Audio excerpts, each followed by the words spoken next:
And now I'm going to move to the mains and we're going to see where we are, okay? So I'm going to take the drop. Where were we? Oh, super mega drop. Okay. I'm going to take these and I'm going to go to the mains and I'm going to comment on what I hear, okay? If I have to make adjustments, you know what? Let's kind of... It's probably not going to be on the whole mix.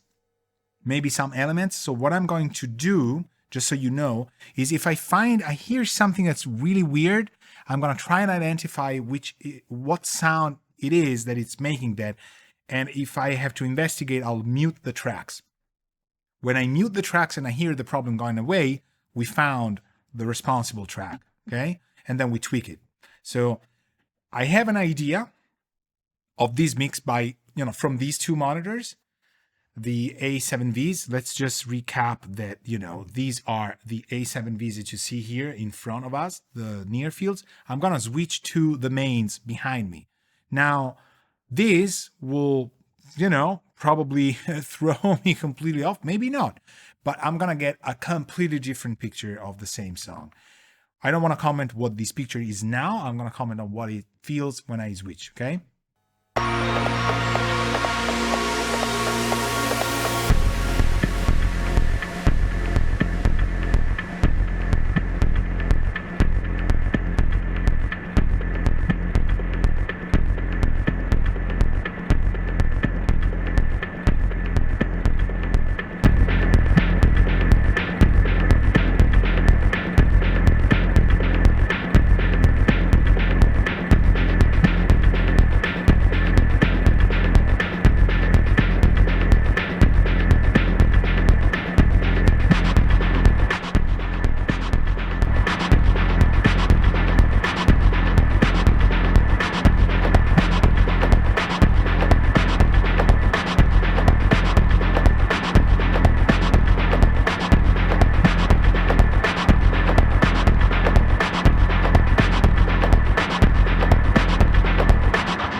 I started the drop and I moved to the mains, just so you know, again, the mains are those things behind there, which I gotta say, they look kind of polite. Like, they look like, life's good. They're not, that important. These things are huge and heavy, I'm telling you.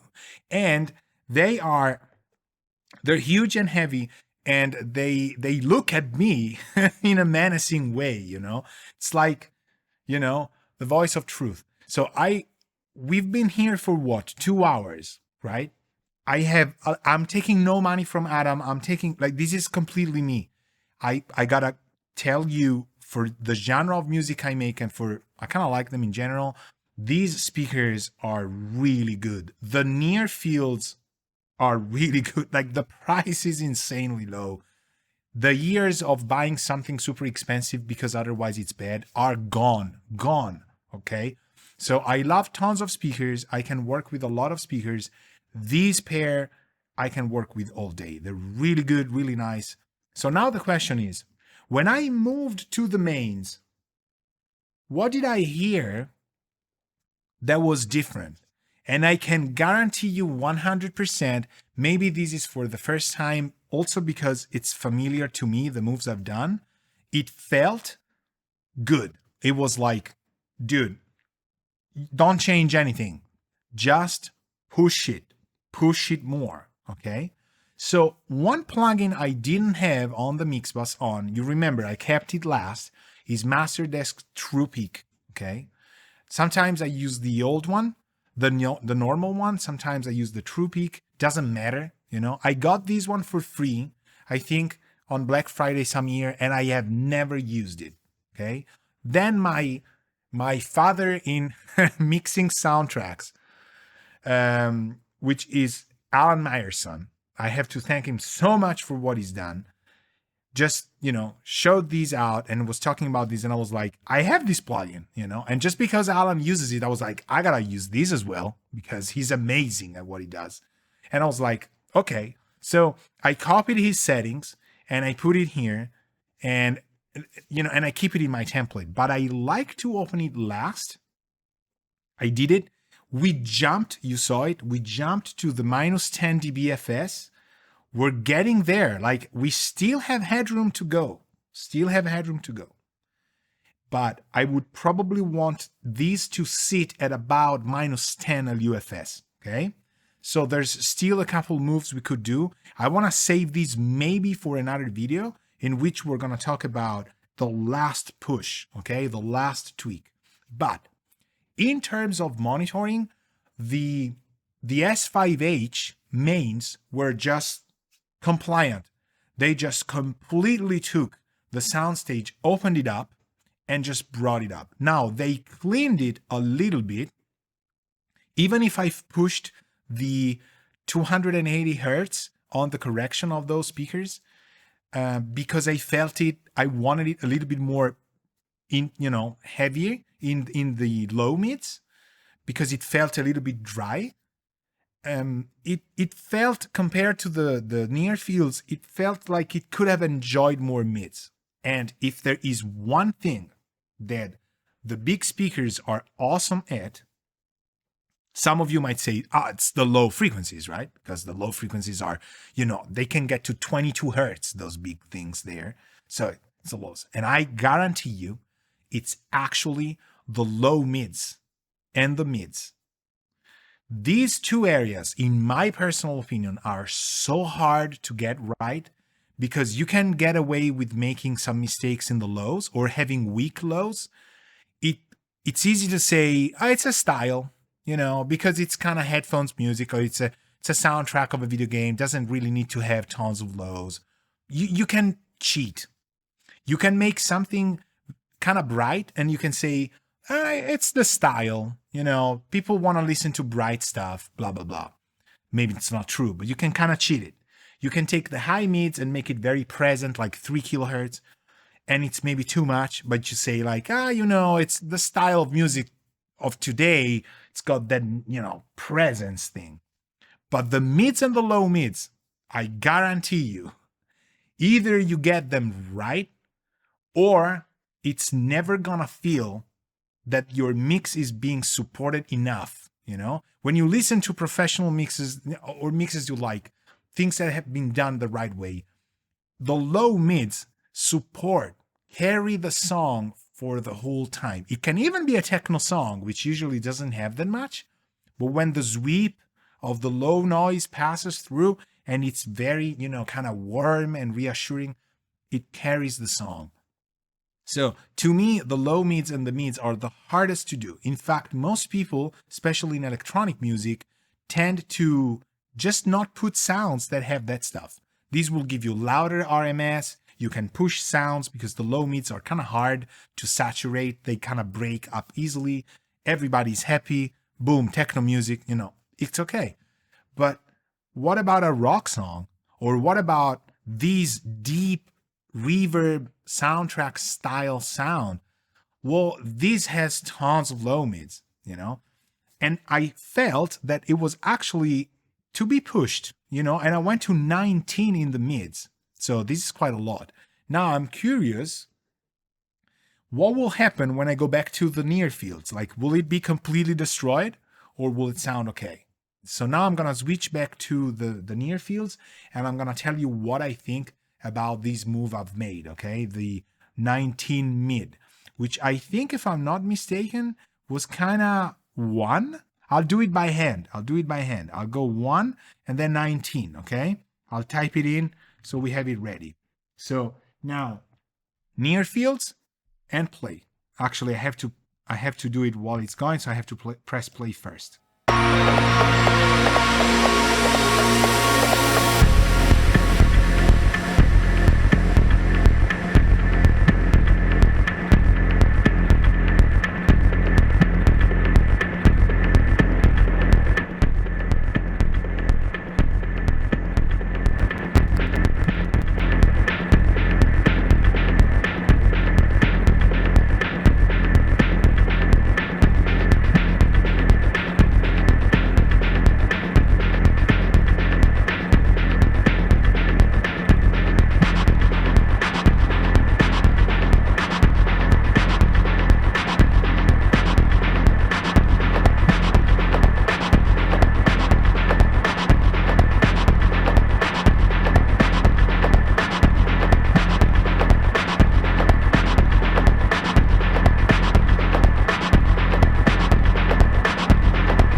Okay, so I moved from the mains to the near field, and the plus 19, as you're also saying here, I read it, it's like it works. Okay, it works.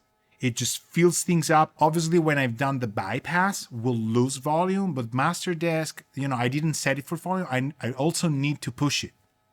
But it's interesting because when I'm pushing it, these speakers, they're set on my desk. So is the desk resonating? They're tuned where they are. So they're corrected. The software has been used to just get it there, the measurements and stuff, and it's paying back. The image is different than the mains, but it's essentially just scaling itself up, and it's insane. So I'm really happy about the configuration. And I have to tell you this, the plus 19 on the mids, I would not be sure I would be able to call it from just the near fields. I would need to kind of have some kind of experience of them, but from a week that I'm using them, this combo, I would not be able to say plus 19. That move I made on Master Desk, this plus 19 on the mids from the preset I had, it's only made possible because I was on the mains. On the mains, it's night and day. It's clearly just fuller, warmer, deeper. You can hear all the reverbs better. Nothing's compromised. It's just obvious. You don't need to be a genius or a VIP engineer. It's just like you want those woolly mids, and you have the tone control there. So that's what I turned, and I think it sounds amazing.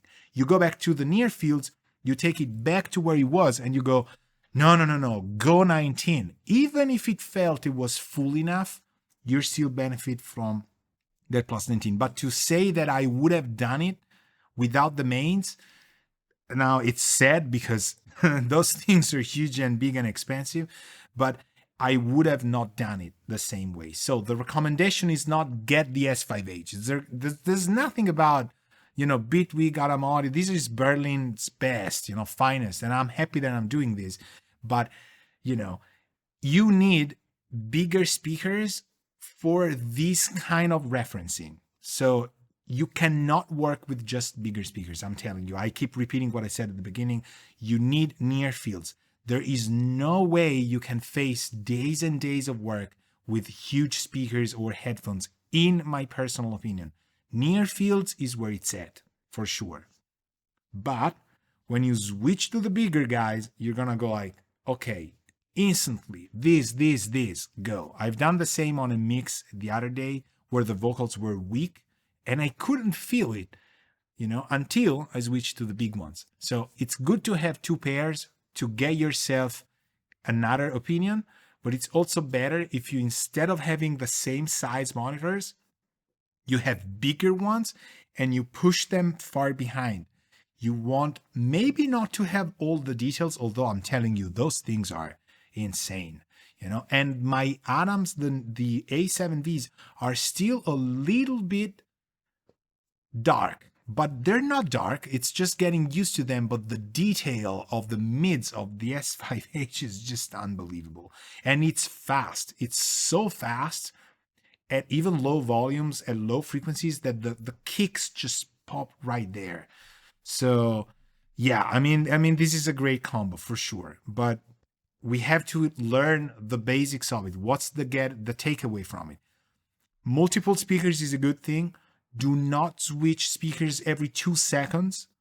Keep a solid near field foundation, because that's where the game is at. You need near fields. Correct your speakers after you've done what you can with the room. Dial the voicing of the speakers so that it feels good to you after you've corrected them. And if you can, get bigger pairs of speakers to just do the contradiction, so that you have a larger diameter and you push them a little bit farther away than your near fields. You want more air and more volume being pushed to you. So more distance and more volume. There are things the bigger speakers, no matter how expensive they are, will never tell you as much as the near fields. I can tell you this is not a promotion for selling Atom Audio speakers. If you work just with expensive far field speakers, somebody's gonna get headphones and he's gonna tell you there's a little noise that you haven't heard, and it's your fault. It happened to me. You haven't heard it because you are too far away and you're maybe using low volumes or stuff like that. It happens. Nearfields will give you all the detail where it's at. So this is it, okay? This is the end of this video. I hope you like what I've done. This is obviously going to be available as a video itself. It's not just a live stream. I'm, super stoked that we did this again. This is only possible because of my patrons and what they, support me with every month. We do tons of these things. We're bringing new topics. The brands that are supporting me, Atom Audio, Bitwig, that are, just providing me with these amazing possibilities and these instruments, they make us sound good because they make good stuff. We're going to keep doing this, maybe not completely destroying Mike's songs. One day we're going to do maybe a rock song, maybe an electronica song, maybe something like that. But I had a blast. It was super fun, but the principle is what I've explained, okay? A net of principles and foundations that will get you through and that will keep going, So thank you very much, as usual, for staying with me. I'm going to close it here. See you next time. Ciao.